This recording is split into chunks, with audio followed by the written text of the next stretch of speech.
Bom dia a todos, sejam bem-vindos ao nosso webinar. Meu nome é Carlos Sartori, sou especialista da engenharia de aplicação da Villares Metals. Vou ser o moderador aqui no nosso webinar e vou começando o nosso encontro falando um pouquinho da ABM, a Associação Brasileira de Metalurgia, Minerais e Mineração, a ABM, entidade com mais de 75 anos de existência, realiza hoje, como parte do seu programa de difusão digital, este webinar, desmistificando o uso de aços pré-endurecidos em moldes e ferramentas. Esse webinar é um esquenta para a ABM Week, que será realizada no período de 8 a 10 de junho de 2021, no Centro de Eventos Promagno, em São Paulo. E na sua programação a gente também vai ter o Moldes, né? O encontro de ferramentas moldes e matrizes, com o tema Moldando o Futuro, que será realizado no dia 9/6, lá na ABM Week. O webinar de hoje vai apresentar as novas tendências no uso de aços pré-endurecidos em aplicações diversas, como moldes, matrizes, estampos, bases, componentes. Serão abordados detalhes da fabricação, seleção, usinagem e tratamentos térmicos desses materiais. No decorrer das apresentações, os participantes podem enviar as suas perguntas pelo chat, que no final eu vou juntar elas, separar as perguntas importantes, as perguntas mais interessantes para poder fazer aos apresentadores. Vai ser enviada também por e-mail uma pesquisa de satisfação que é muito importante que todos respondam. Com ela a gente consegue aperfeiçoar nossos produtos, os serviços, tanto aqui pela Villares Metals como pela ABM. Agradecemos muito a presença de todos. Vamos dar início ao nosso webinar, desmistificando o uso de aços pré-endurecidos em moldes e matrizes. E eu vou convidar a minha colega de trabalho, a Cristiane. A Cristiane Gonçalves é uma engenheira de materiais formada pela Universidade Federal de São Carlos, especialização em materiais metálicos, mestre em engenharia metalúrgica de materiais pela Poli, aqui na Universidade de São Paulo. Trabalha no cargo de engenheira de aplicação e assessoria técnica na Villares, atuando na engenharia de aplicação, engenharia simultânea, desenvolvimento de aços, palestras e treinamentos, além de assistência técnica corretiva e preventiva. Cristiane, vamos iniciar com a sua apresentação e eu volto com vocês daqui a pouquinho. Muito obrigado, Carlos Sartori, pela introdução. Iniciando o webinar de hoje, né, que vai falar um pouquinho sobre desmistificar o uso dos aços pré-endurecidos em moldes e matrizes. Tá, vocês conseguem ver a tela inteira? Tela cheia? Então, vamos lá. Esse treinamento, ele foi construído em 2 blocos, né? A primeira parte será apresentada por mim, com o intuito de criar um conceito para o segundo bloco, onde será abordado o processo de manufatura e usinagem de aços pré-endurecidos. Nesse primeiro módulo, eu abordarei um pouquinho de uma introdução, falando um pouco sobre os aços ferramentas, como que funciona a produção dos mesmos, para que a qualidade seja garantida, a cadeia de valor, quais são as propriedades dos aços pré-endurecidos e as principais aplicações dos mesmos, né? Iniciando pela formação de um conceito, né? Na nossa percepção, uma ferramenta é todo aquele conjunto de moldes e matrizes que é utilizado para moldar ou cortar um outro material em termos industriais, né? Nessa imagem é possível ver um bloco que foi usinado para poder fazer a confecção de uma ferramenta para a indústria de moldes plásticos, para a produção de uma porta, desse acabamento da porta do segmento automotivo, né? E dentro desse escopo de ferramentas, né, nós temos, em geral, a aplicação de alguns aços para a confecção dos mesmos, né? Dentro dos aços ferramenta, que são aços de alta liga selecionado para esse trabalho, nós temos 3 importantes divisões, que seria os aços ferramenta para trabalho quente, usualmente empregados em aplicações onde a temperatura é superior a 450 graus, Nesse escopo, nós temos o processo de extrusão de ligas não ferrosas, fundição de ligas não ferrosas e forjamento de ligas ferrosas. Tem também a linha dos aços ferramenta para trabalho a frio, que usualmente são utilizados em aplicações onde a temperatura é de até 200 graus. Nesse escopo, nós temos as matrizes para fazer estampagem, cunhagem e algumas ferramentas de corte, como também existe os aços ferramenta para moldes plásticos, que, como o próprio nome diz, é utilizado para a indústria de conformação de plástico, né? Dentro desse universo dos aços ferramentas, há necessidade de que eles tenham algumas propriedades para que ele seja e desempenhe bem a sua função quando ele está em operação numa ferramenta na indústria, né? Dentro desse escopo, algumas das propriedades, elas são nitidamente vinculadas com a composição química do material.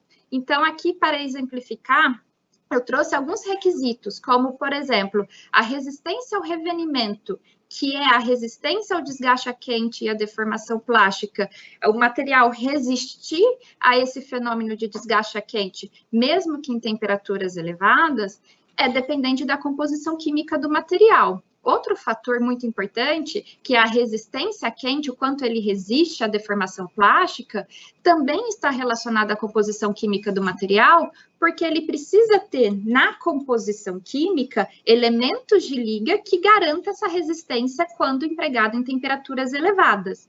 E também a composição química vai estar interferindo na resistência à fluência do material e a resistência à fadiga térmica e microtrincas ou trincas catastróficas.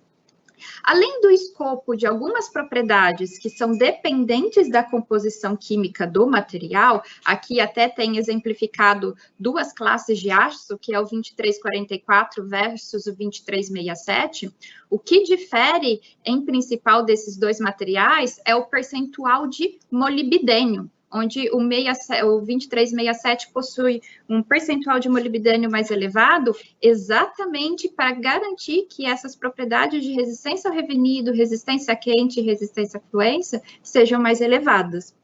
Além da composição química, o processo pelo qual o material passa de manufatura durante a rota de fabricação do material também vai implicar em alguns incrementos e algumas propriedades diferenciadas. Então, eu posso, através do processamento do material, estar alterando a dutilidade do mesmo, que é a resistência ao início de trincas, como também a tenacidade, que é a resistência à propagação de trincas quando uma vez ela foi nucleada. E nesse escopo, eu posso ter um material com mesma composição química, porém passando por uma rota adicional, como um processo de refusão, para aumentar essas propriedades, as quais são importantes para algumas aplicações.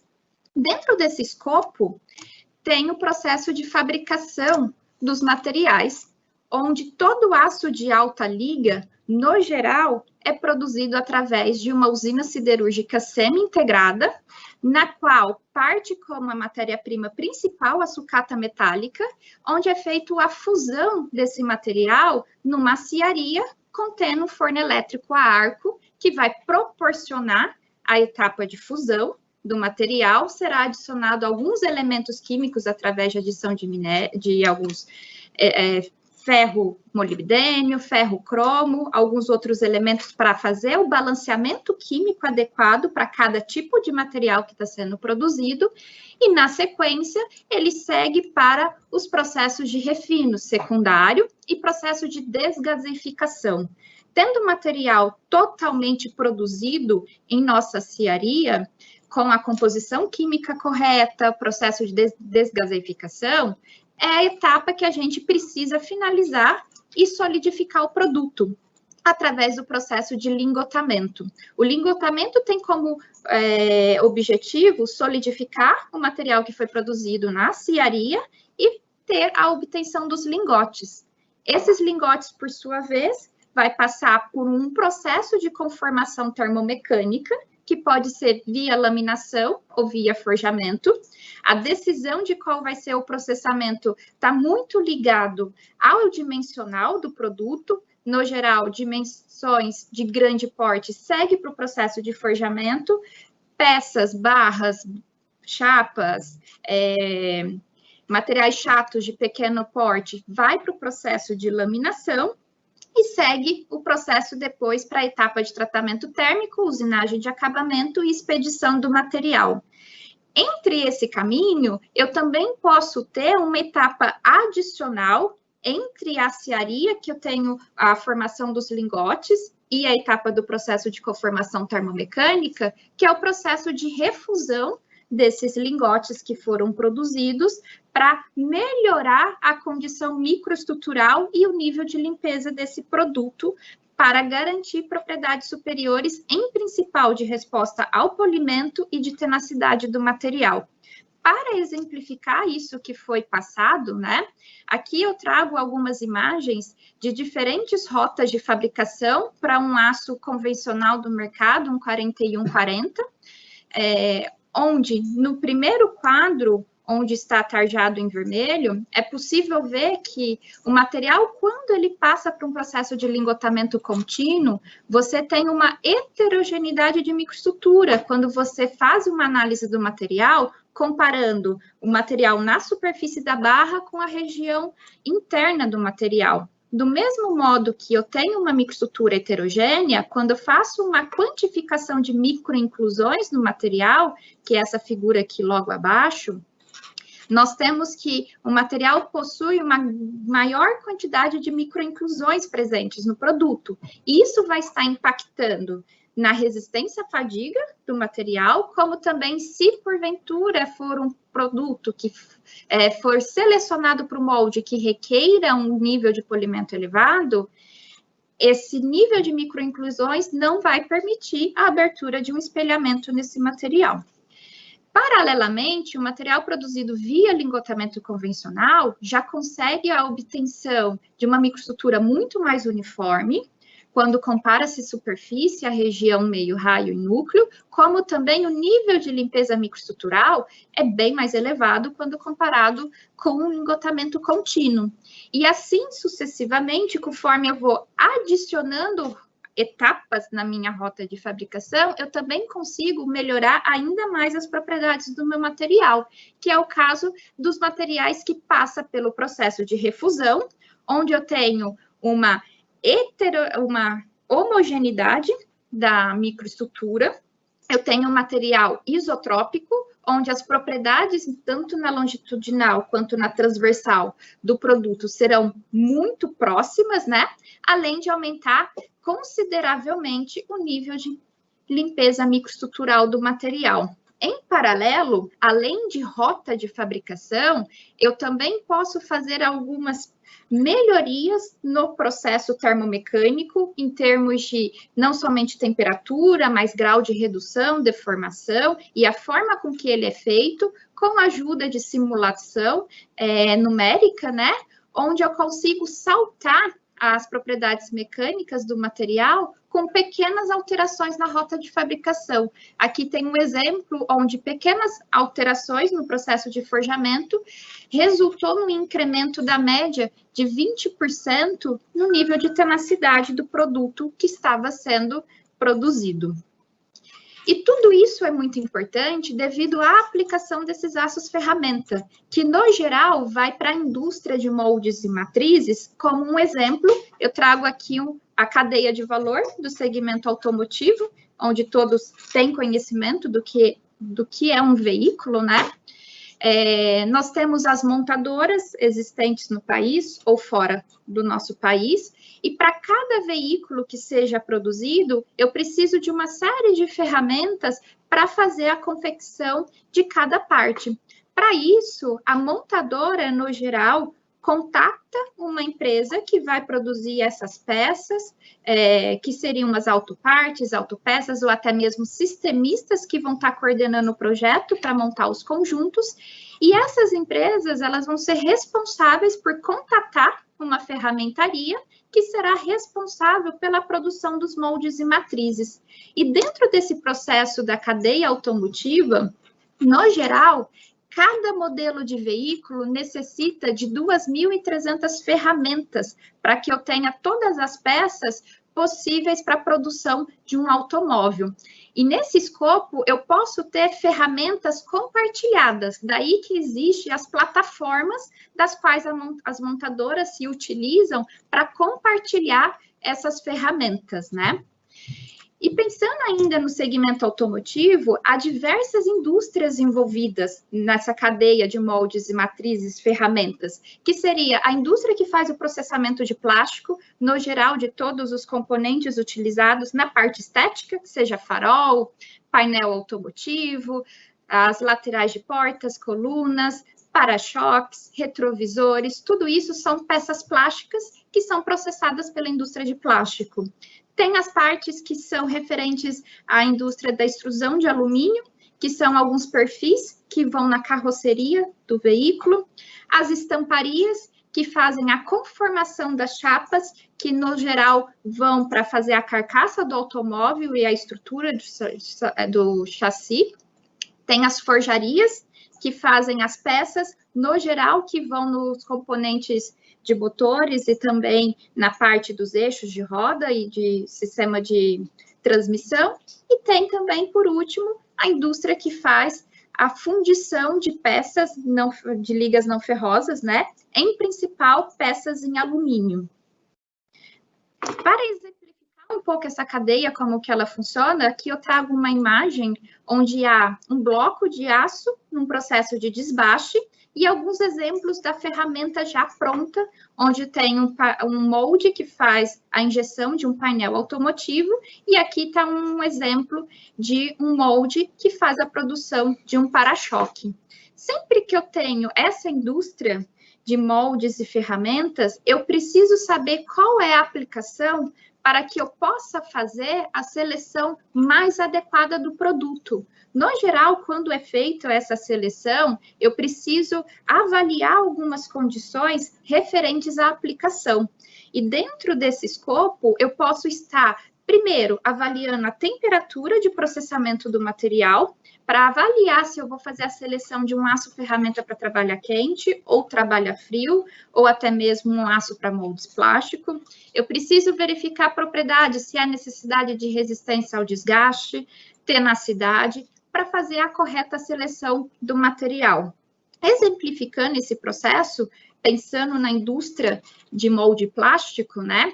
Um primeiro fator decisivo para que se faça uma seleção do material é saber se esse aço vai estar em contato com o polímero que vai proporcionar a corrosão dessa superfície, que seria o exemplo de um processamento de PVC, que é um polímero clorado. Nesse caso, há necessidade de que o molde seja confeccionado num aço resistente à corrosão. Se eu avaliar algumas placas, circuitos de refrigeração, onde terá contato frequente com a água, também há necessidade de se utilizar um produto que seja resistente à corrosão para aumentar a vida dessa placa. E nesse escopo, aqui alguns exemplos de materiais que são fornecidos para essa indústria, grande parte deles do grupo dos aços inoxidáveis. São materiais que passam por um tratamento térmico, que tem a composição química que permite endurecimento através de tratamento térmico, para que eu tenha não somente a resistência à corrosão, como também eu tenha a resistência ao desgaste e que eu mantenha as linhas de fechamento sem ter a formação de rebarba no meu produto. No caso onde a resistência à corrosão não é um requisito do produto, se eu estiver fazendo um processamento de um polímero mais simples, como polietileno, polipropileno, nesse caso eu vou fazer a seleção de aços que não necessitem de resistência à corrosão. E eu tenho dois grupos usualmente utilizados, que é o grupo dos aços pré-endurecidos, onde nós temos a linha dos aços P20, tem os que está na faixa de dureza de 30 a 34 Rockwell C. Para processamento de materiais onde há necessidade de uma resistência ao desgaste superior, polímeros que exigem mais da superfície do molde, que tem adição de carga, há necessidade de se trabalhar com durezas mais elevadas, daí que vem a linha do aço 2711, VP Atlas, que são produzidos para a faixa de dureza de 38 a 42, na média, e como também há possibilidade de se utilizar outros materiais, que aqui tem alguns exemplos da linha dos aços ferramenta para trabalho a quente, o H13, que é muito utilizado, quando se há necessidade de tratar esse material para durezas acima desses usualmente utilizados, e a gente está falando durezas na faixa de 50 ROC-OC, pois o objetivo nesse caso não é somente a resistência ao desgaste, como também poderá ser uma resposta ao polimento mais elevado. Nesse escopo, se para a indústria de molde plástico eu posso utilizar aços inoxidáveis, como também os aços ferramenta para trabalho a quente, por que não extrapolar a utilização dos aços pré-endurecidos, usualmente empregados para a cadeia de moldes plásticos em outras aplicações? Então, a apresentação de hoje traz as características desses aços pré-endurecidos. Eu vou exemplificar com o aço VP Atlas, mas isso pode também ser extrapolado para um aço P20, ou até mesmo para um aço H13 já fornecido na condição tratada, e como que ele pode ser benéfico em algumas aplicações. Pensando no aço VP Atlas, que é um aço que possui uma microestrutura bionítica, e isso é muito interessante porque ele garante uma uniformidade microestrutural e dureza ao longo da seção do bloco que é produzido. Ele é um material que já é fornecido, temperado e revenido na faixa de dureza de 38 a 42. Quais são os ganhos disso? Primeiro, o material já está pronto para uso. Você já recebe o material na resistência mecânica para a sua aplicação. Ele tem uma boa estabilidade dimensional, então, a partir do momento que você adquire o bloco, você pode fazer a usinagem do seu molde ou sua ferramenta. Quando se há uma grande remoção de materiais, a gente fala remoção em usinagem acima de 30%, nós recomendamos um alívio de tensões para garantir que o produto estará 100% estável dimensionalmente, principalmente para peças de geometria muito complexa. Tem as propriedades mecânicas adequadas para a aplicação. Por ser um material já fornecido na condição tratada, isso possibilita muito reduzir o tempo de manufatura, onde só para você comprar um material recozido, fazer o processo de usinagem de desbaste, deixar sobre metal, enviar para o tratamento térmico e depois retornar, você já tem aquela questão tanto de logística e de tempo inserido nessas etapas adicionais. Para algumas aplicações, isso realmente serão necessárias, mas em aplicações mais simplificadas, onde a vida útil do componente não seja tão elevado, esses aços já pré-endurecidos são uma opção bastante viáveis para a aplicação. E além desse material, passar pela mesma rota dos outros aços ferramenta. Então, é um material que apresenta uma alta pureza. E aqui, um gráfico demonstrativo da uniformidade de dureza ao longo de um bloco de espessura de 900 milímetros, como também a uniformidade de microestrutura e uma imagem em relação a microinclusões, demonstrando que o material tem baixa microinclusões, apresentando uma alta limpeza microestrutural. Uma característica do produto muito importante é que quando ainda há necessidade de se ampliar a resistência ao desgaste desse material, é possível fazer um tratamento de superfície. Nesse caso, a gente recomenda um processo de nitretação para que se obtenha um endurecimento dessa superfície para durezas acima de 60 ROC-OC. Obviamente que a gente tem que ter ciência que esse endurecimento é apenas superficial, na casa de décimos, né? A gente fala, em média, de 1 a 3 décimos de camada obtida e que vai ampliar ainda mais a vida da ferramenta. E uma outra vantagem que esses aços, no geral, trazem para a indústria de moldes e ferramentas, que é muito interessante, é a boa resposta ao processo de solda. Por mais que a solda seja evitada, no momento em que ela seja necessária, materiais que tenham boa soldabilidade, que está muito relacionado também ao percentual de carbono presente no material ser mais baixo, faz com que a zona termicamente afetada pelo calor durante esse processo seja menor. E isso você garante que o processo vai ser realizado com um menor risco de trincas do produto ou de heterogeneidade de dureza. Lógico que sempre seguindo as boas práticas de conduta no procedimento de soldagem. Esse é um produto que tem algumas características próprias de propriedades mecânicas, então, pensando num aço com uma dureza da ordem de 41 Hockel C, isso vai refletir em uma resistência mecânica da ordem de 1.250 MPa e um limite de escoamento próximo de 1.100 MPa. E tem aqui outros dados específicos que depois essa apresentação vai ser disponibilizada para o público participante, em termos de calor específico, densidade e condutividade térmica, que são propriedades interessantes para quem realiza processo de simulação, como também para dimensionar o material em termos de tempo de ciclo de injeção do produto. Bom, até agora eu estou falando de propriedades que a gente mensura a temperatura ambiente. Comparando esse aço com outros aços ferramenta que são empregados em operações a quente, quando a gente fala operações a quente, a gente sempre está considerando acima de 450 graus. Aqui eu trago algumas curvas de resistência ao revenido, comparando esse aço, que é essa linha aqui em azul, com outros aços ferramenta da linha de trabalho a quente, que é da série H. É possível avaliar que conforme eu vou expondo o material à temperatura por um número elevado de horas, aqui são 100 horas, que eu começo a ter uma queda gradativa de dureza.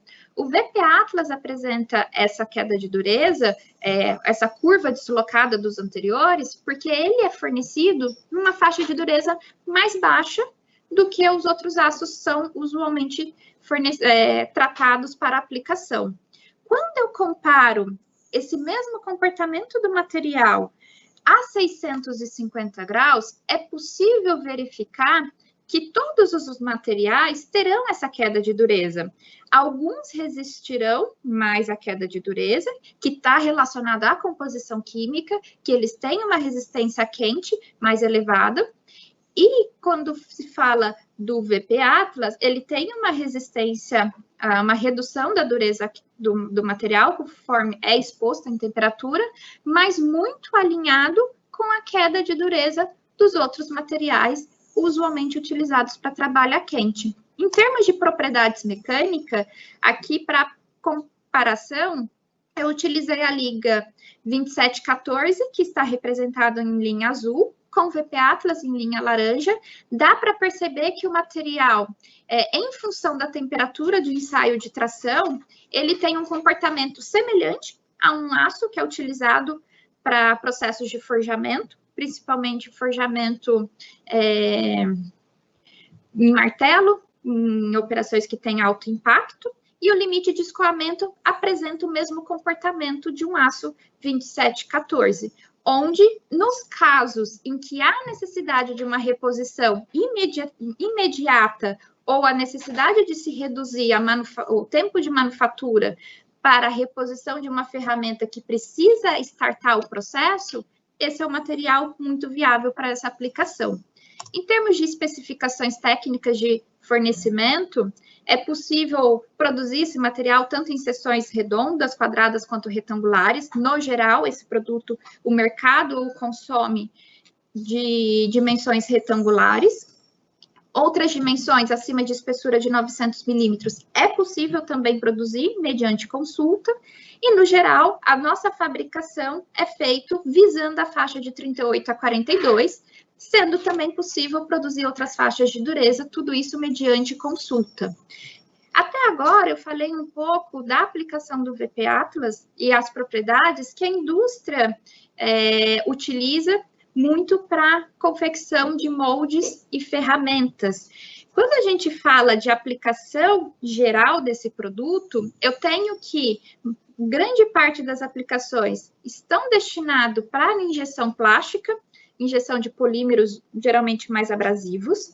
Eu também tenho a possibilidade de utilizá-la na indústria de moldes e ferramentas para o processo de conformação, em termos de estamparia, estampos de pré-forma, por exemplo, que eu não tenha uma vida útil muito elevada, facas para cisalhamento, principalmente aquelas facas mais complexas, onde os aços ferramenta para trabalhar frio apresenta afastamento por quebras frequentes. E eu também tenho a possibilidade de utilizar esse material para placas de impacto. Pensando em processos de fundição, injeção de metais, ligas não ferrosas, esse material pode ser empregado em moldes e gavetas para injeção em baixa pressão, por exemplo, ou acessórios de porta-macho utilizados na indústria de alta pressão. Pensando também um pouquinho fora da caixinha dos moldes e ferramentas, esse é um produto que também pode ser empregado na linha de construção mecânica, pensando em chapas de desgaste, voltados para a indústria de mineração ou de reciclagem, componentes, e aí eu estou falando de componentes hidráulicos, engrenagens e cremalheiras, e algumas bases, né? Porta-ferramentas, porta-machos, que são utilizados usualmente em substituição de bases fundidas, pois ele apresenta uma resistência mecânica muito boa para aplicação, até mesmo superior do que os materiais fundidos. Por ser um material já fornecido, pré-beneficiado, com uma propriedade mecânica adequada para aplicação, isso faz com que qualquer propriedade que eu quero aprimorar, eu posso estar aplicando um tratamento de superfície, que pode ser uma nitratação, um PVD ou a combinação de ambos, que é o tratamento duplex. Aqui eu tenho um exemplo de uma imagem de um estampo para conformação de chapas, utilizando esse material. Aqui, numa empresa que faz comercialização de sucata, esse produto, após ser nitretado, foi utilizado para a confecção de uma faca de corte de sucata, em uma aplicação que usualmente o material utilizado anteriormente apresentava um alto índice de quebra.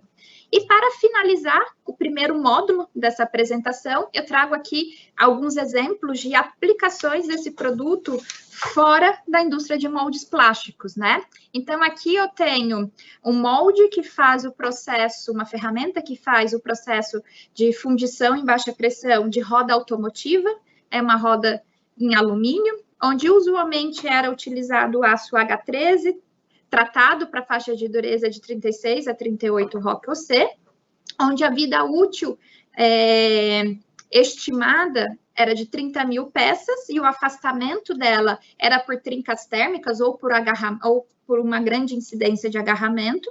E quando se utilizou o VP Atlas, nesse caso, foi para reduzir o lead time de manufatura do produto, obteve-se uma vida de 23.500 peças, não foi o mesmo desempenho do H13, o modo de afastamento foi o mesmo, de trincas térmicas, porém, nesse caso, houve um ganho de lead time de fabricação e havia-se um projeto para redução de custo do ferramental. Então, a relação custo-benefício facilitou a substituição desse material H13 para um VP Atlas.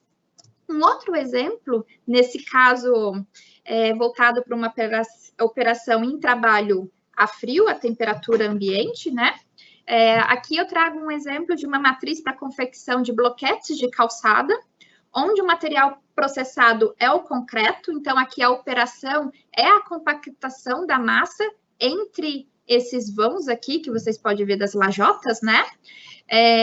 O que foi interessante desse caso? Usualmente, essa indústria, ela deseja reduzir o custo das ferramentas utilizadas. Então, utilizava-se o 8620, que era um material que, para aumentar a resistência ao desgaste, haveria a necessidade de uma cementação, que era o processo realizado, só que, pela complexidade do produto, após a cementação, o material apresentava uma elevada deformação, não somente alteração dimensional, como questões relacionadas à torção, empenamento.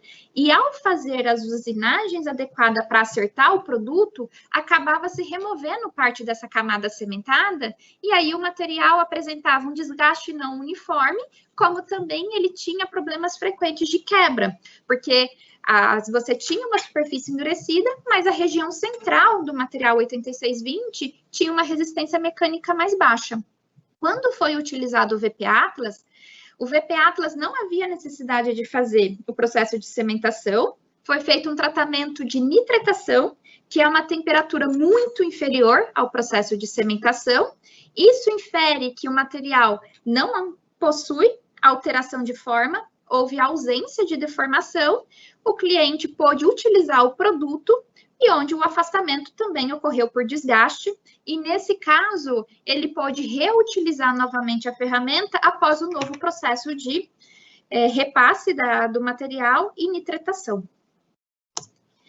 Mais um exemplo, aqui já é um caso para também aplicação em temperatura ambiente, de compactação de pós e massa. É um caso muito ligado ao processo de fundição, mas aqui é fundição de ligas ferrosas, onde há necessidade de fazer as caixas de macho, né, em areia.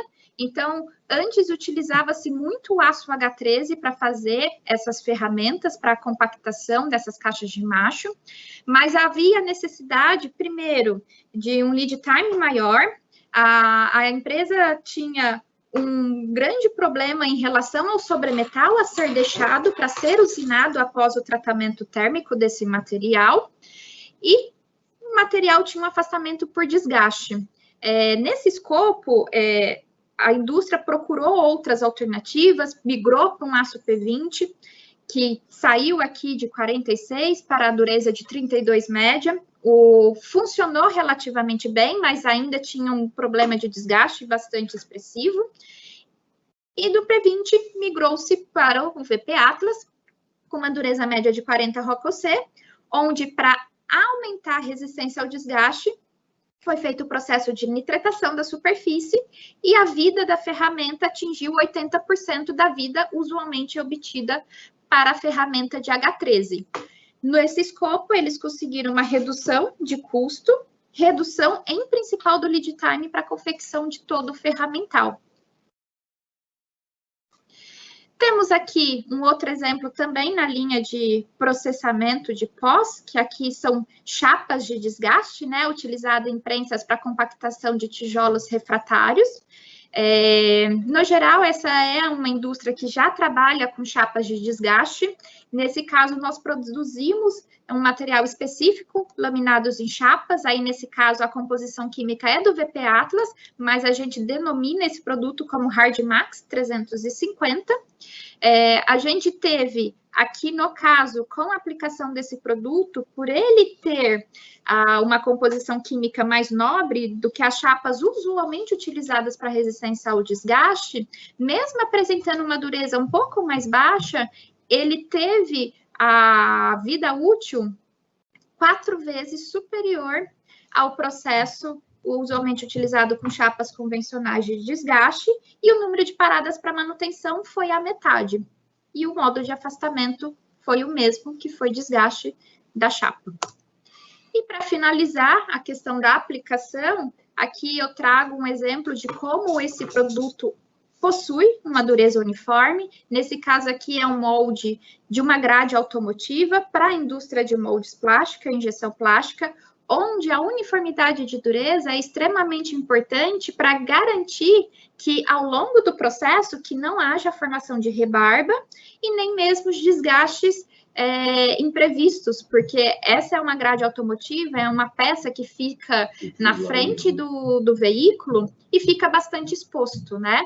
Então, usualmente, quando se utilizava um aço P20 tradicional, endurecido para a faixa de dureza de 40 ROC-OC, a dureza na região de núcleo caía para 36, onde reduzia-se a resistência ao desgaste do produto. A partir do momento que se utilizou o VP Atlas com dureza uniforme, o produto performou conforme esperado pela indústria automotiva.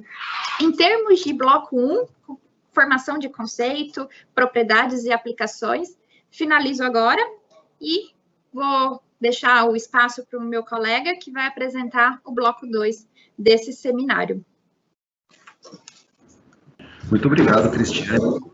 É muito interessante saber tantas aplicações diferentes que esses materiais para endurecidos podem ter. Mas gera para a gente uma dúvida, como é que a gente usina material para endurecido, quais são as dificuldades, quais são os desafios de poder usinar um material com 40 ROC, outras aplicações, outros processos com até mais de 40, 44 ROC. Eu gostaria de convidar meu colega Giovanni Caputio. Giovanni é engenheiro metalurgista, graduado pela Escola de Minas, da UFOP, pós-graduado em engenharia metalúrgica pela UFMG, com vastos conhecimentos em processo de fabricação, aplicação de aços e ligas especiais, aços ferramenta, inoxidáveis, construção mecânica, especialista consultor aqui da Villares Metals, com mais de 30 anos de ação efetiva na indústria, vendas técnicas, ligas e aços especiais. Giovanni, agora o segundo bloco é contigo. Obrigado. Então, bom dia a todos.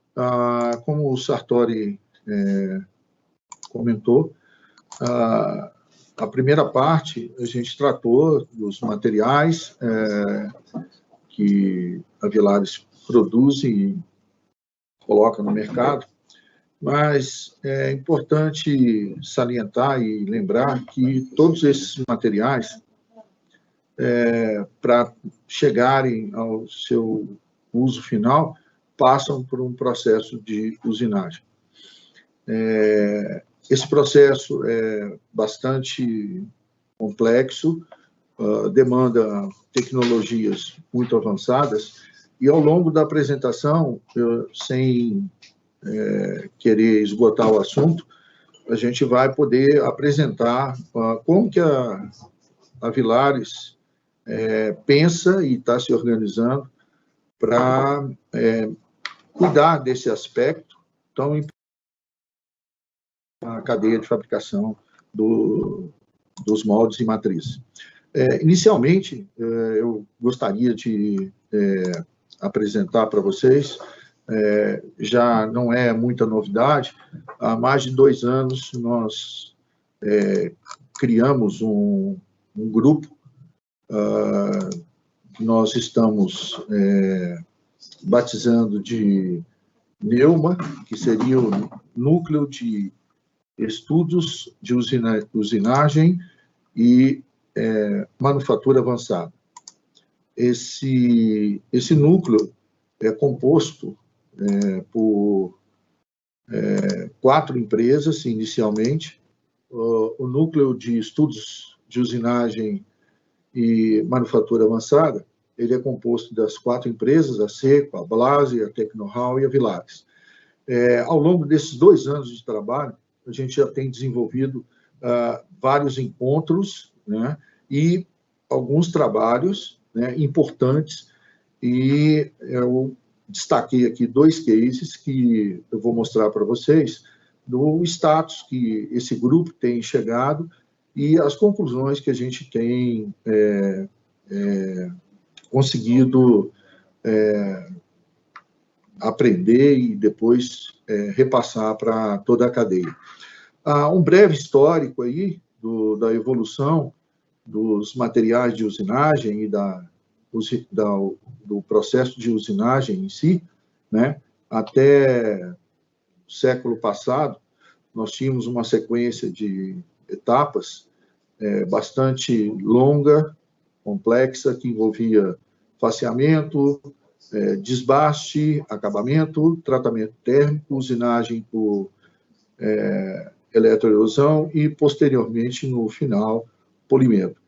Essas etapas, ao longo do tempo, elas estão sendo reduzidas com o advento de novas tecnologias, entre elas a High Speed Machining, que tem sinalizado para um potencial, né, de redução de tempo e custo fantástico, né?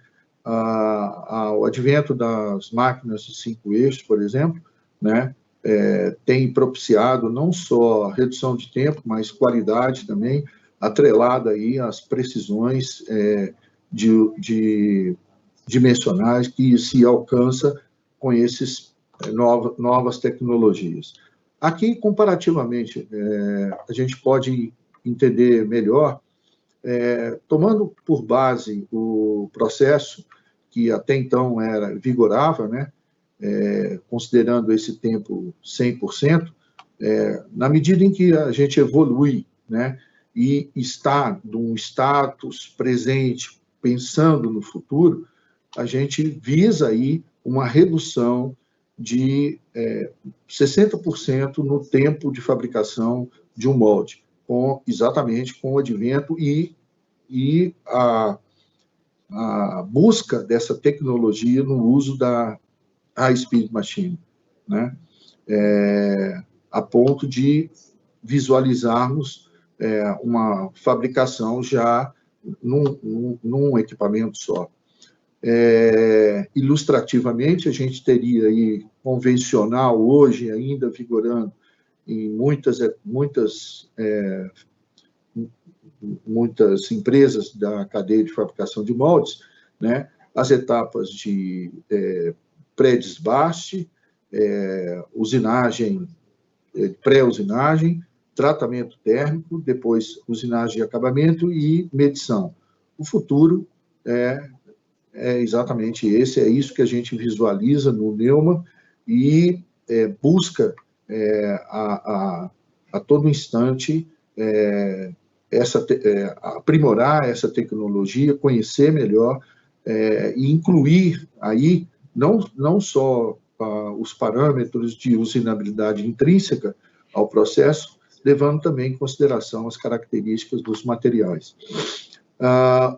Os trabalhos que nós desenvolvemos no Neuma, visando a tecnologia, né, apropriada para usar o potencial da usinagem 5 eixos, ela está aqui, eu coloquei aqui representativamente, né, os 4 principais alicerces de estudo, objeto de estudo, que envolvem a macro e microgeometria, material cortante, que vai ser utilizado das ferramentas, os sistemas de avanço que propicia quebras prematuras, segurança, os comandos CNC e a própria construção offline do molde. A partir daí, se estuda os dispositivos de refrigeração e fixação. E uma parte que é significativa e importante na montagem das estratégias de usinagem diz respeito ao processo assistido por computador, o CAD/CAM e o monitoramento e controle. Adicionalmente, como eu falei, a gente introduz aí dentro do grupo os conhecimentos básicos da usinabilidade dos materiais e, por fim, estuda a partir daí as variáveis de fixação e manuseio. Bom, aqui também, representativamente, esse é o novo modelo de profissional que nós imaginamos para a cadeia produtiva. Obviamente que esse profissional não nasce, não sai, não surge, a não ser por treinamento e conhecimento de toda a tecnologia que está disponível hoje, né? E passando por esses 5 destaques aí de conhecer a máquina, conhecer as possibilidades de automação e os recursos, a simulação e processador assistido por computador, as análises fundamental das ferramentas, né, sistemas de fixação e medição automática para que a gente consiga reduzir a cadeia, o processo de fabricação e conseguir os ganhos que a gente já comentou até então. E aqui, focando um pouquinho no processo 5 eixos, a gente destacaria aqui, até como uma parte de todo o trabalho, a questão da máquina 5 eixos e das ferramentas para que você tenha sucesso. Né? Os programas numéricos, a escolha das ferramentas, de novo, sistema de fixação, óleo, softwares para adquirir o potencial da máquina e reduzir o pós-processador, que seriam as etapas de polimento, por exemplo. E tudo isso, todos esses recursos visam eliminar os problemas de você ter um processo com uma cinemática ruim e minimizar as influências térmicas, estáticas e dinâmicas que ocorrem no processo. Apenas destacando aqui um dos itens, né, por exemplo, na questão da máquina, né, aqui vocês podem, a gente ilustra aqui o efeito construtivo da máquina, por exemplo, né, com os recursos que são disponibilizados hoje, por exemplo, para redução de vibração. Né? Isso é importantíssimo, que é uma das qualidades que propicia se chegar cada vez mais na redução de tolerâncias e rugosidades do item produzido. Bom, agora vamos... eu destaquei, como eu falei, dois casos, né, que nós trabalhamos lá no Neuma, e aqui as condições de contorno, né, a máquina que foi utilizada, o óleo lubrificante e, adicionalmente, os recursos de determinação das melhores ferramentas e parâmetros para tocar o processo. E, nesse caso aqui, nós usinamos um molde de VP Atlas, e vocês vão poder ver algumas etapas do processo de fabricação, crescimento e curação. A ferramenta que nós utilizamos, os parâmetros de velocidade de corte, avanço, né, a quantidade de corte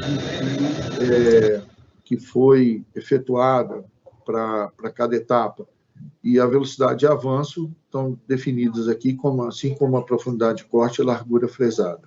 Né? Adicionalmente, aqui eu vou colocando os vídeos aí, para vocês irem acompanhando o processo.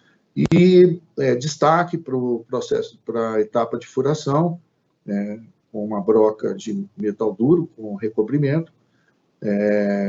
E aqui estão os parâmetros de rotação, velocidade de corte, avanço, velocidade de avanço, lembrando que esses furos que foram elaborados foram na relação 16D. Agora vocês vão poder ver na sequência, né? Aqui eu estou destacando a formação de cavaco, né? O estado da ferramenta, praticamente isenta de desgaste ao longo dessa etapa de produção. E aqui, ilustrativamente também, a gente está colocando, fizemos vários ensaios de usinagem, tanto de desbaste como acabamento, né? E o destaque fica por conta da qualidade superficial obtida nesse molde, né? Aqui em destaque está, para se visualizar melhor, o tipo de acabamento com o RA em torno de 0,02 microns, né? É preciso destacar aqui o seguinte, dependendo do nível de qualidade exigida para a aplicação, e aí a gente pode citar alto brilho ou mesmo espelhado, a qualidade com que você consegue tirar o molde, né, superficial, a qualidade superficial que você consegue retirar o molde da máquina, né, ela já fundamental para que até mesmo um grade de polimento mais apurado, você já consiga aí redução do tempo pós-máquina, aí bem atrelado ao polimento, por exemplo, né? A gente anotou aqui tempos, redução de 5 horas para uma etapa de polimento para apenas 5 minutos para se conseguir um grau espelhado. Então, essa é a tecnologia que a gente tem estudado e vai disponibilizar para todos aqueles que quiserem traçar esse caminho, né? Seguindo aí, ainda no P-Atlas, fizemos testes de furação com material entre 38 e 41 Rockwell, né? E na Nagel, numa máquina da Nagel, aqui, só para ilustrar, eu coloquei o esquema de trabalho da broca, com a remoção de cavaco, e a ferramenta escolhida foi uma broca canhão da Sandvik, com recobrimento de tinal. No caso, nós fizemos um furo de 8 milímetros, com o comprimento da ferramenta de 1.500, né? E aqui está exemplificado, mostrando a máquina trabalhando, do lado esquerdo está o bloco, né? Fazendo as furações.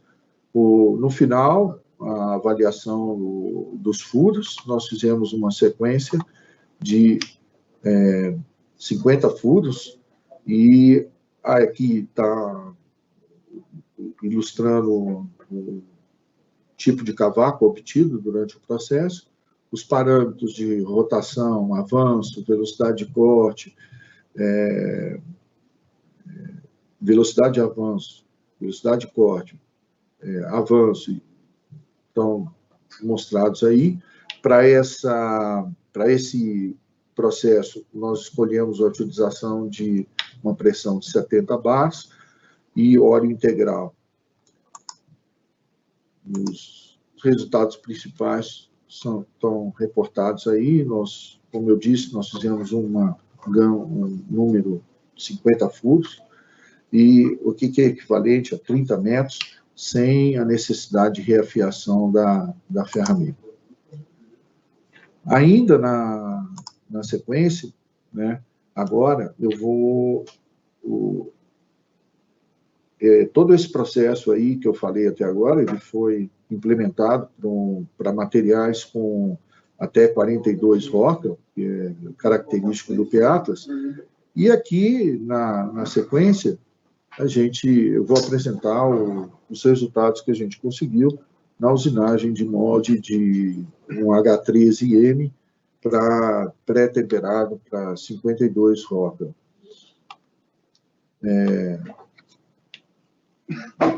Ao longo da apresentação, eu vou apresentar alguns vídeos, e destaquei aqui algumas das principais etapas, né, a começar com o fresamento dinâmico 5 eixos, interno e externo, os parâmetros de corte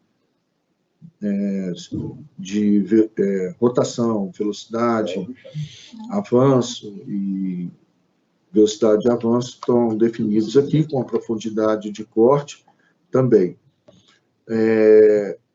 já para a usinagem da cavidade interna, aqui eu vou seguindo os passos principais, né, para obter a usinagem final. Já trocamos a ferramenta, ajustamos os parâmetros de corte, conforme estão definidos aí.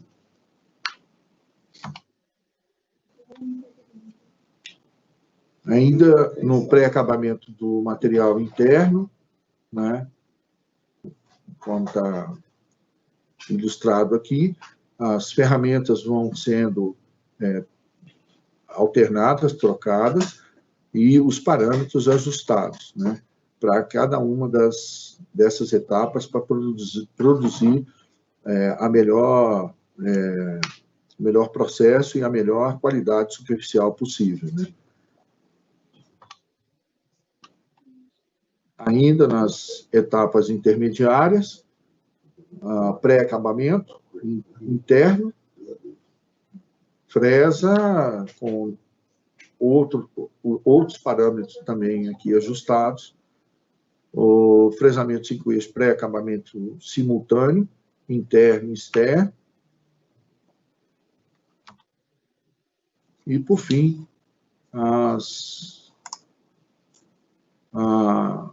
o acabamento e polimento do molde, já na sua etapa final, né, com essa fresa, com essa designação aqui, e os parâmetros também ajustados para essa operação que vocês estão podendo acompanhar aí. Destaque, a gente pode enfatizar aí, a redução. Nós utilizamos comparativamente o mesmo processo para fabricar esse molde, que levaria 8 dias. Nós conseguimos fazer isso, na verdade, em menos de um dia, e a redução de 60% do custo total de usinagem, levando em consideração um processo tradicional de pegar o molde, tratar, aliás, pré-desbastar, depois tratar, depois fazer a usinagem de acabamento e, por fim, o polimento. Esse molde sai, assim, da máquina com todas essas características, de novo, ressaltando o RA de 0,02 microns, tá certo? Que a gente conseguiu aí. Bom, para finalizar, eu não podia, aliás, desculpa,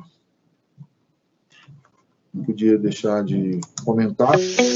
Nós temos trabalhado muito forte para procurar ferramentas que toda a cadeia possa utilizar.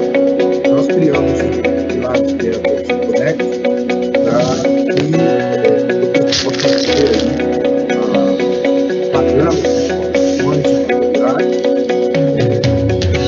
disponível lá. Nós temos nosso site, baixar o Google Store,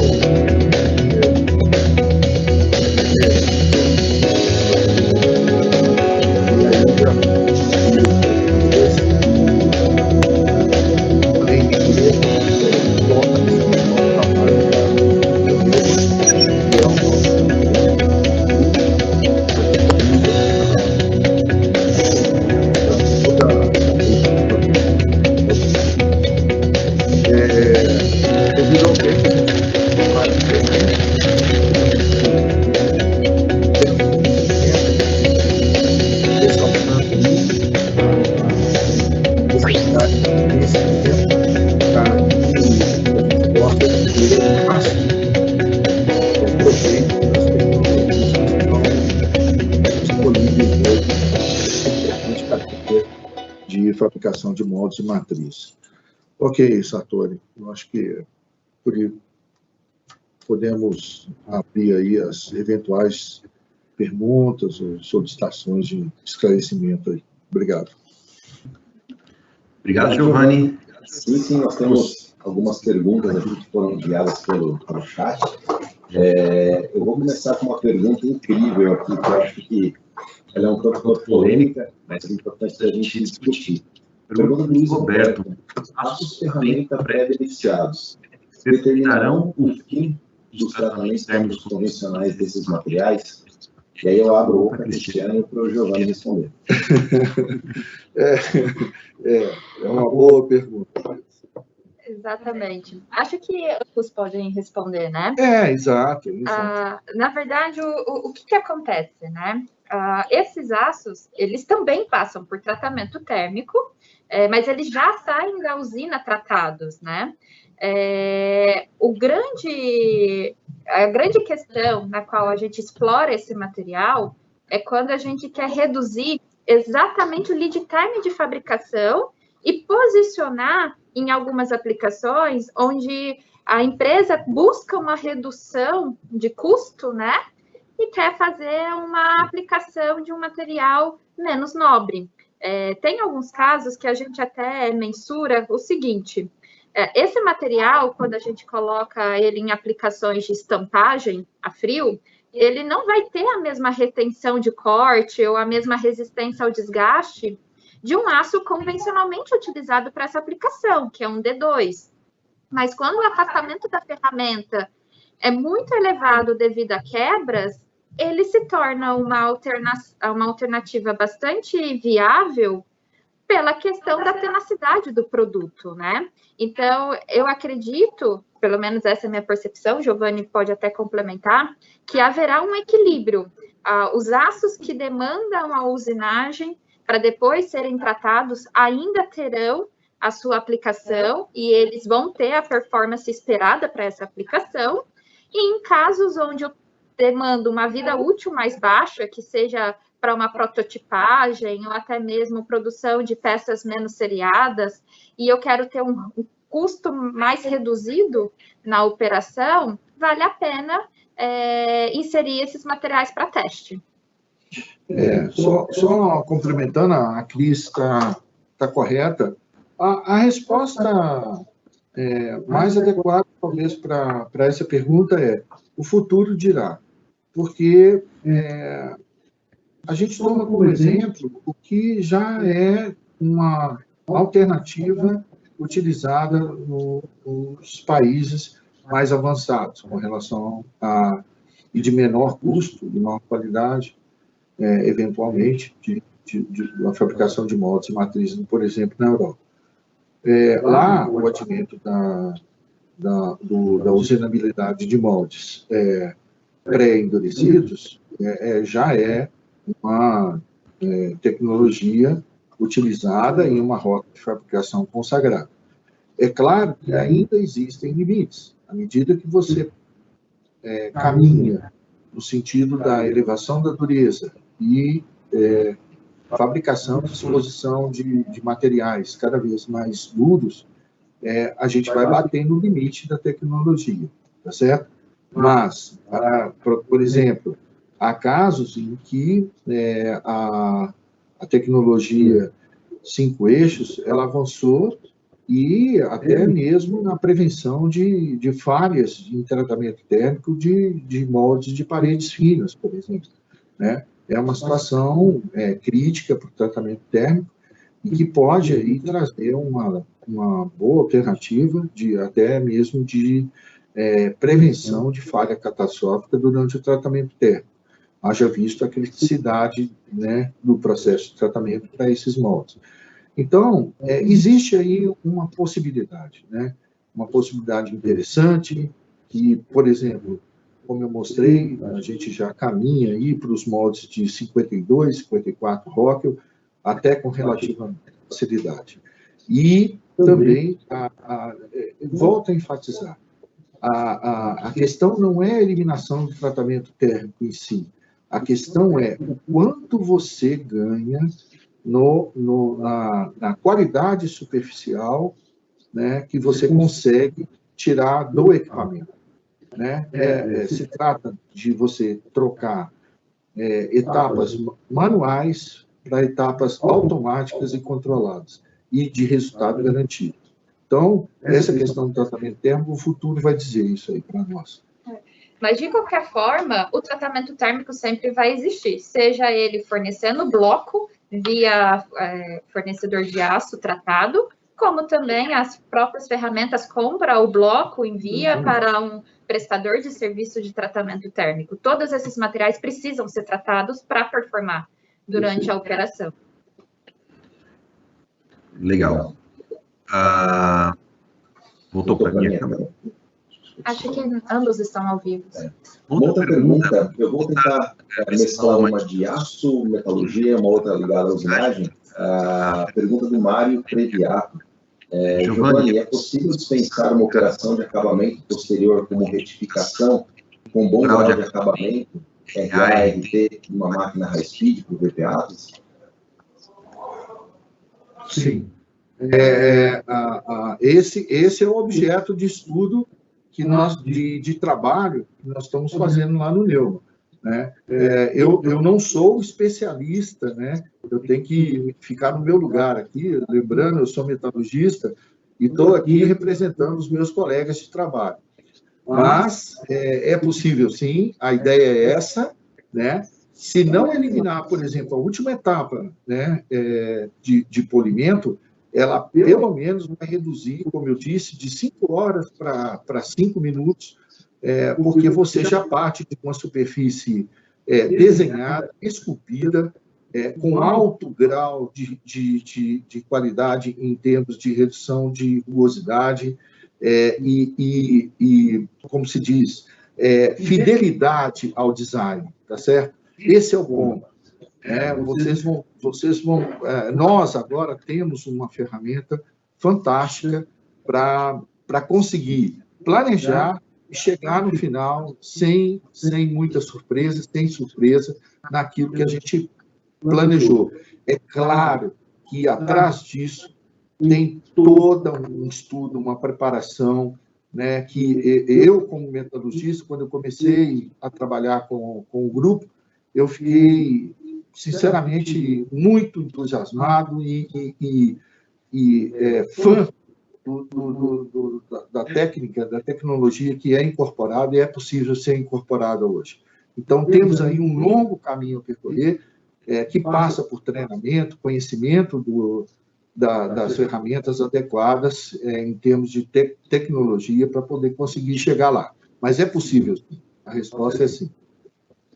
E só acrescentando o que o Giovanni mencionou, é possível desde que você tenha a máquina e as ferramentas adequadas para essa aplicação. Exatamente. Né? Tem que estar no degrau, acompanhar, né, a evolução das tecnologias que hoje são disponibilizadas. Mas é isso aí. Legal. Uma outra pergunta aqui do Thiago Gomes. Qual o comportamento do material VPATLAS em relação à resistência à fadiga?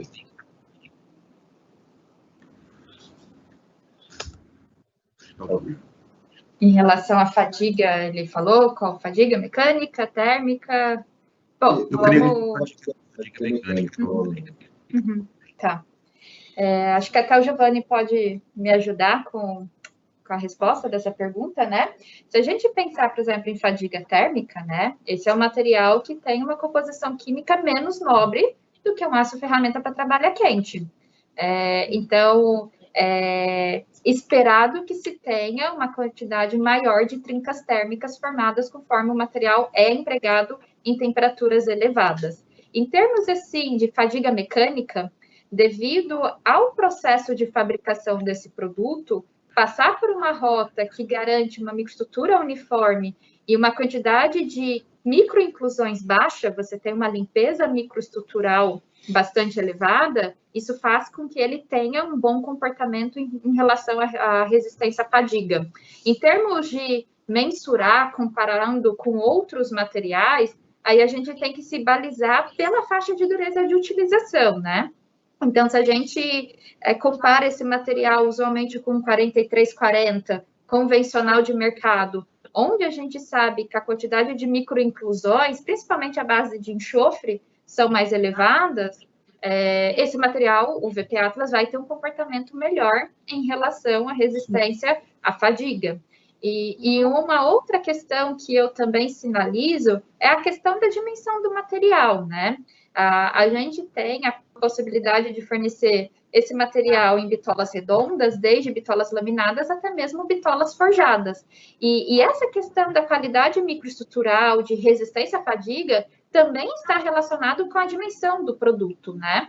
Então, quanto mais próximo essa peça, esse componente confeccionado estiver da seção original do bloco, maior vai ser essa vida em resistência à fadiga do produto. Agora, mensurar em termos de quantos mil ciclos, aí a gente teria que fazer testes em escala laboratoriais para fazer o levantamento dessa curva de fadiga do produto. Só complementando, o P-Atlas, ele advém, a gênese dele é ligada à utilização de aços baníticos. Essa linha de produto, ela tem se mostrado, inicialmente, extremamente confiável, né? Você, determinados parâmetros corretos de fabricação e tratamento térmico, você consegue um produto extremamente confiável e repetitivo.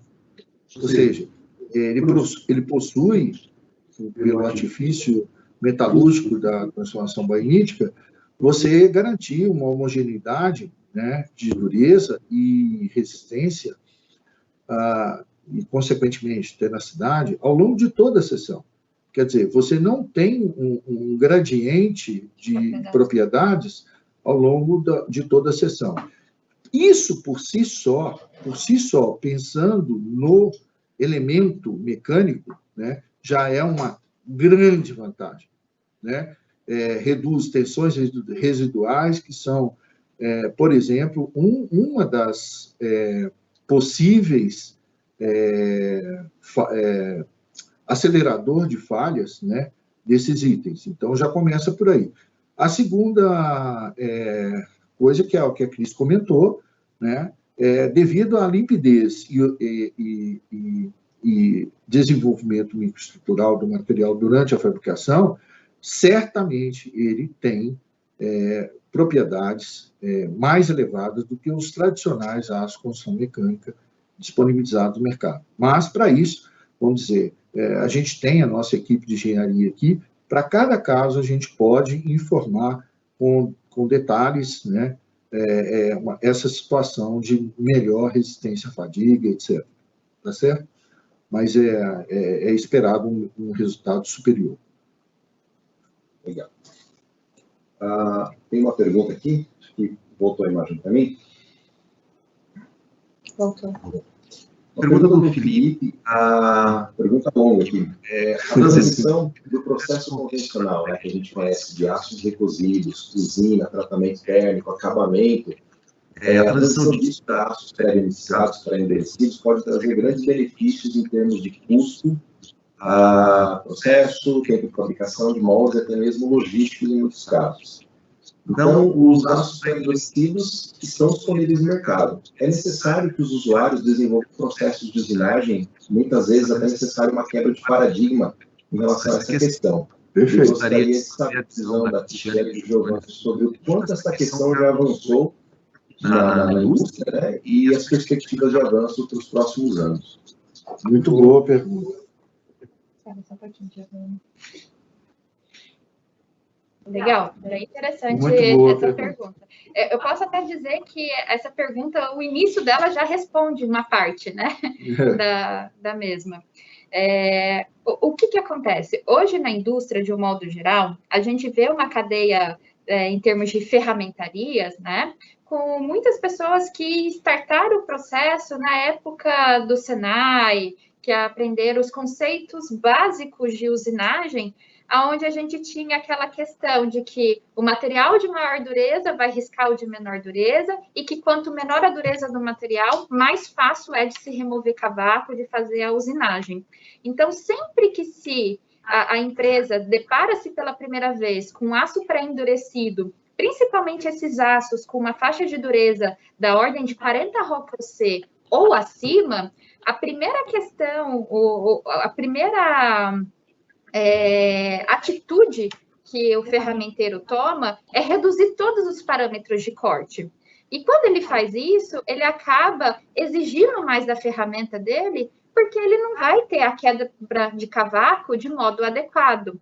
Então, já se avançou muito nessa indústria, em termos de já utilizar aços pré-beneficiados, mas depende muito da tecnologia e do investimento que as ferramentarias têm feito na capacitação, tanto em termos de maquinário, quanto também na capacitação da equipe.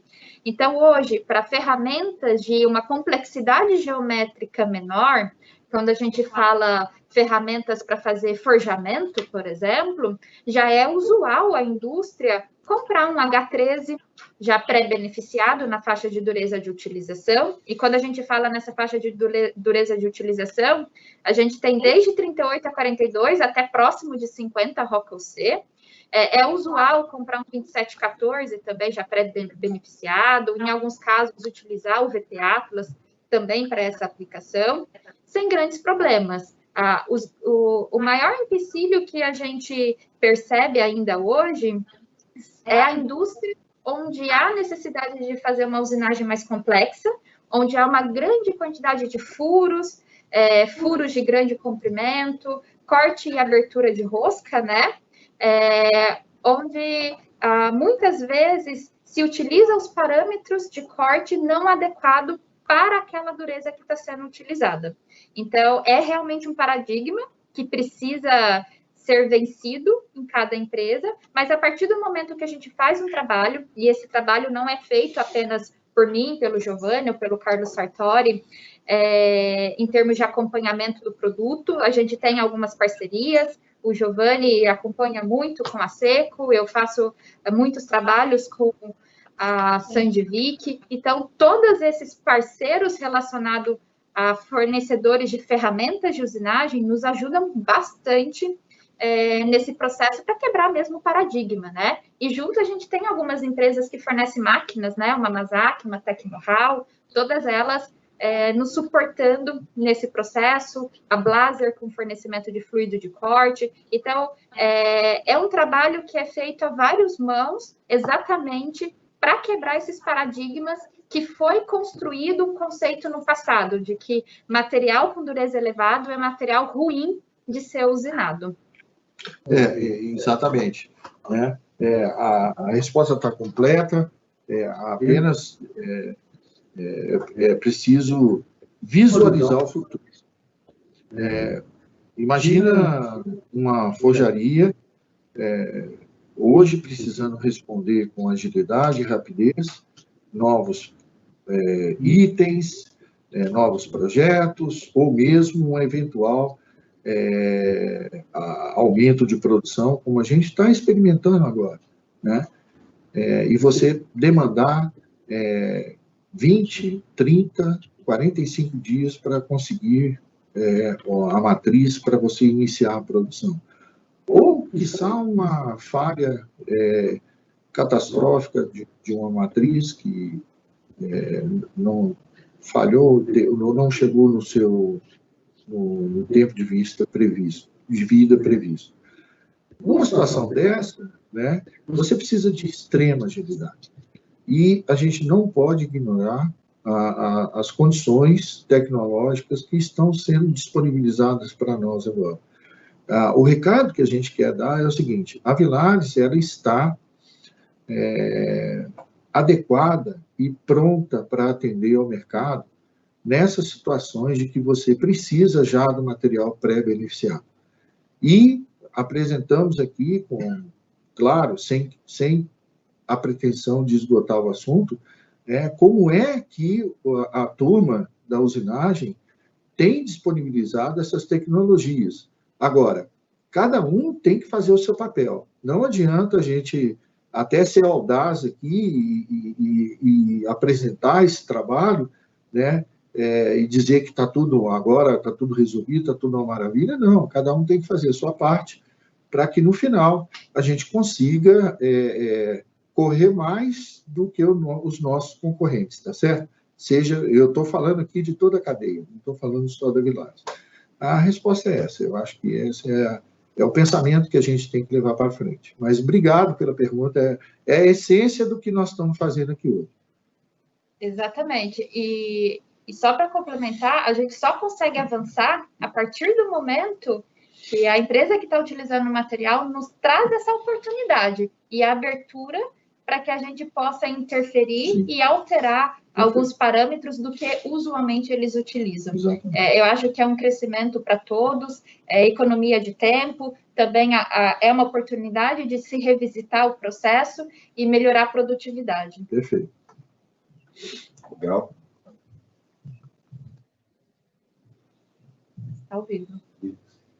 Duas perguntas, eu vou juntar duas perguntas aqui em uma só. Uma pergunta do Paulo Santos: qual o impacto em relação à aplicação de textura para moldes plásticos em BP Atlas e BP20 ISO? E a outra pergunta, também associada à superfície, é uma pergunta do William Gregório: o VP Atlas pode receber revestimentos PVD normalmente, conforme outros aços ferramenta, ou precisa de algum cuidado específico? Legal a pergunta, né? Apesar do foco da apresentação estar mais vinculado a outras aplicações que não plástico, né? A gente tem que deixar claro que esse material usualmente foi inserido no mercado para aplicação em moldes plástico. Ele traz uma composição química diferenciada em termos de alguns elementos químicos, em principal carbono, mais baixo. Então, toda essa reformulação da composição química permitiu que a gente pudesse produzir blocos cada vez maiores. Então, isso parte do pressuposto que vão ser produzidos lingotes maiores e que serão solidificados. E, mesmo assim, até um nível de segregação muito baixo, né? Isso reflete numa uniformidade de microestrutura e uniformidade de dureza. A partir do momento que você tem essas duas características, você já tem uma resposta ao processo de textura bastante elevado e bastante uniforme. Óbvio que a gente tem que pensar no resultado como um todo, né? A gente está falando em qualidade do produto que está sendo fornecido, com alto nível de uniformidade de dureza e de microestrutura, um material que passa por uma rota que garante um nível de microinclusões mais baixo, para que ele permita ter uma boa resposta ao processo de textura. A composição química com carbono mais baixo também facilita muito esse processo de uniformidade como um todo no material, mas a gente tem que partir também do pressuposto que após o fornecimento do aço, esse material vai passar por etapas adicionais, que seja ela usinagem, pode ter um processo de eletroerosão ou alguma outra interferência na superfície que também pode resultar numa interferência no resultado do processo de textura. Então, a partir do momento que você segue todas as boas práticas, que é a compra de um aço de alta qualidade para essa aplicação, a usinagem sem ter a questão de formação de camada encruada, fazer um processo de alívio de tensões prévio à etapa final de acabamento, e quando houver a necessidade de se realizar uma usinagem, seja ela por eletroerosão ou alguma outra que possa estar afetando a superfície, fazer o alívio de tensões, isso vai ser uma garantia de que o material vai ter uma excelente resposta ao longo do processo de texturização. Essa é a questão da textura, e a outra pergunta era referente ao tratamento de superfície. Em termos de tratamento de superfície, a gente tem que mensurar que esse já é um aço fornecido tratado, né, com uma dureza média de 40 ROC. O PVD, ele vai funcionar bem, o que é necessário é o mesmo preparo de superfície que já é realizado para superfícies de outros materiais, que é o correto acabamento para reduzir a rugosidade através de polimento, né, para ter uma ancoragem maior do PVD, e isso grande parte dos fornecedores de tratamento de superfície já realiza em loco. Só que se você quer ter uma performance mais elevada, o indicado é fazer o tratamento duplex, né? É construir uma camada intermediária entre o PVD, que vai estar com uma dureza extrema, né? E o material do substrato. Mas esse é um material que pode, sim, ser empregado o PVD. E, no geral, a gente sempre fala que o combinado nitratação mais PVD, que seria o tratamento duplex, é o que vai ter melhor desempenho. Lembrando que usinagem significa gerar superfície. E, no caso, já elencado aí pelo rapaz que perguntou, todos esses fenômenos que eles estão associando, eles estão associados à qualidade superficial. E qualidade superficial é o somatório de homogeneidade do material mais homogeneidade do processo de usinagem. Essas duas coisas elencadas levam a uma resposta, falando aqui em texturização, homogênea, né? A texturização, pela nossa experiência aqui, ela tem se mostrado um processo extremamente que demanda qualidades extremadas, tanto do material quanto do processo de usinagem. Tanto é que um dos estudos que nós estamos desenvolvendo é exatamente a avaliar o efeito da qualidade de usinagem nas superfícies na texturização, quer seja mista, química ou laser, né? E haja visto a importância desse somatório aí, né? Então, é preciso prestar atenção nessas duas situações para que você tenha um resultado garantido em texturização. Mas, no caso do P-Atlas e do VP20TS, a Villares dá a garantia de que, seguindo os processos adequados de geração de superfície, você terá sucesso no final, no seu molde texturizado.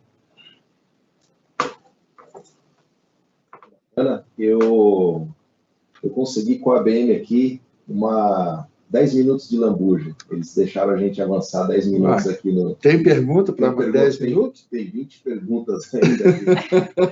Isso é legal. Vamos acelerar as respostas, então. Vamos lá. Uma pergunta aqui do Oduvaldo. Os aços pré-beneficiados para conformação de metal podem ser aplicados a todos os tipos de chapa acima de 600 megapascal, chapas grossas, repuxos severos? Como a Villares vê isso? Aí tem que ter bala na agulha, né? Encurtando a resposta, é isso aí, né? Pretendemos chegar lá. Acho até que ele foi modesto. 600 MPa é uma situação até abaixo do que o P-Atlas chega, né, Cris? 1.200, né? Seria o caso do P20TS, por exemplo. Né? O desafio está no dobro disso aí, né? Mas, como eu disse, depende do quanto tem de bala na agulha o fabricante e o quanto de tecnologia que nós vamos embarcar aí no processo para chegar lá. Mas a resposta é essa mesmo, esse é o futuro.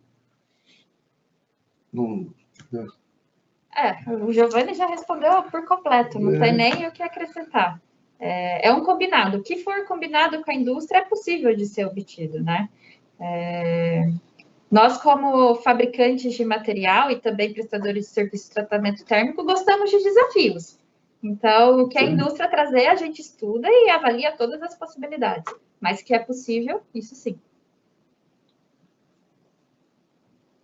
Então,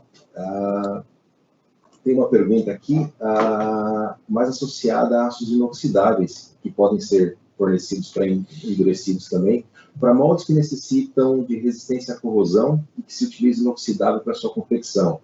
O que determina a seleção entre um martensítico, como o VP420, e um endurecível por precipitação, como o V630? Existem vantagens de um em relação ao outro em moldes plásticos? Obrigado e parabéns a ambos pelas apresentações. Quer começar, Giovanni? Então... Essa é mais cabeluda, você responde. Ladies first, né? Então, vamos lá. Em termos de seleção de material, né, a gente tem que fazer uma avaliação completa da aplicação, né? Primeiro, escopo. O quanto que se deseja investir na ferramenta. Segundo, qual que é o produto que realmente está sendo processado. E terceiro, está relacionado também com a complexidade do molde, né? Quando a gente fala dos aços inoxidáveis martensítico, um tradicional utilizado pela essa indústria é o 420, a gente sabe que nesse escopo nós conseguimos realizar o tratamento térmico desde faixas de dureza baixa, de 30 a 34, durezas intermediárias, de 38 a 42, até as durezas mais extremas, de 48 a 52 ROC-OC. Esse aço, a gente fala que ele é um aço básico dentro dos aços inoxidáveis, né? Ele tem a composição química exata para ser classificado como um aço inoxidável. Então, para aplicações onde vai ter contato com umidade, contato com material clorado, ele já é o suficiente para atender. Mas em termos comparativos com aço, por exemplo, da série H, de um aço ferramenta para trabalho quente, ele é um aço que tem uma resistência, uma tenacidade muito inferior. Então, se você tem uma complexidade geométrica de produto, vale a pena avaliar a possibilidade de utilizar uma outra classe de aços inoxidáveis, que seria a classe dos aços inoxidáveis martensíticos endurecíveis por precipitação. Exatamente por esse material ter uma composição química diferenciada que permite uma tenacidade superior à do 420. Obviamente que a gente tem que estudar caso a caso de aplicação, porque alguns desses materiais também estão limitados a uma dureza máxima, o V630, que é o equivalente ao 17,4 pH, a uma dureza máxima de 44 ROC-OC, o 13,8 pH, que é o nosso N4534QA, está limitado a uns 48 ROC-OC. Se o critério da aplicação não requer dureza em termos de resistência ao desgaste, e sim tenacidade devido à complexidade geométrica e também uma maior resistência à corrosão, eu migraria para a série dos aços inoxidáveis martensíticos endurecíveis por precipitação. Mas tudo isso tem que avaliar aplicação por aplicação. Ambos são aços muito versáteis que podem ser utilizados. Uma vantagem que eu destaco para os aços endurecíveis por precipitação é que eles já são fornecidos na condição solubilizada e após a usinagem é necessário um tratamento adicional para que ele seja completo, né, que é o processo de envelhecimento, e aí o envelhecimento vai ser realizado em função das propriedades mecânicas que se deseja. A alteração de forma é mínima. Então, se você não tem um projeto onde o nível de tolerância dimensional é na casa de centésimos, você pode já usinar o componente na dimensão final para ser utilizado. No caso do 420, não. Como o processo de tratamento térmico é o convencional têmpera e revenimento, sempre que necessário tratar esse material em elevadas durezas, o material precisa ser pré-desbastado, usinado com sobremetal, faz o tratamento térmico e aí depois remove o sobremetal necessário.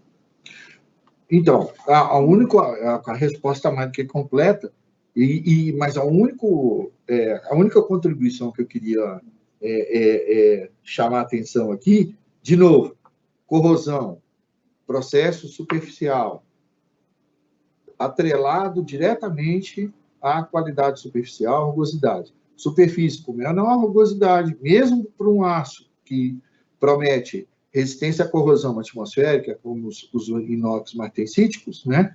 Tá certo? Eles são extremamente sensíveis, exatamente por ter uma resistência à corrosão menor, por conta da composição química, eles demandam uma qualidade superficial muito boa. Então, às vezes, a gente já se deparou com um caso que, eu usei o 410, ano passado ficou bom. Esse ano ele não ficou bom, ele ficou ruim, corroeu. Aí a gente foi lá ver, a qualidade superficial era aquém do que precisava ser obtido para você ter a contribuição do aço, né? Então, lembrando só essa parte aí, de que a qualidade superficial é extremamente importante para a manutenção da resistência à corrosão. Seja ele martensítico puramente ou martensítico endurecido por precipitação. É isso. Exato. Né? E lembrando que aço inoxidável também apresenta corrosão, depende muito do ambiente onde ele está inserindo e dos cuidados. Se você colocar um aço inoxidável em contato direto com uma chapa de aço carbono, você pode também ter algumas implicações de efeito de formação de pilha, um proporcionar a corrosão do outro. Então, tudo isso tem que ser bem avaliado durante a aplicação e concepção do produto. Legal. Bom, nosso tempo acabou. Não foi possível responder todas as perguntas, mas a gente vai fazer isso via e-mail, né? A ABM vai disponibilizar os e-mails de cada um para a gente poder responder. Ótimo. Eu queria terminar com uma mensagem do Alisson Paulo, dizendo: bom dia, equipe Vilares, ótima exposição, muito instrutiva, e eu fico surpreso pela evolução da tecnologia nesse campo de usinagem e aços para molde. É uma área bastante rica que a Vilares Metals atende com grande competência. Parabéns. Obrigado, Alisson, pelas palavras. Nós que agradecemos. E em nome do Horacide Leal, presidente executivo da ABM, que não pôde participar aqui do nosso webinar, agradeço, em nome dele, agradeço a participação de todos. Em nome da Vilares, eu agradeço também a todos pela participação e informo que a gente está preparando novos temas para novos webinars nos próximos meses. Muito obrigado a todos pela participação. Um bom dia, um bom final de semana a todos. Tchau, tchau. Tchau.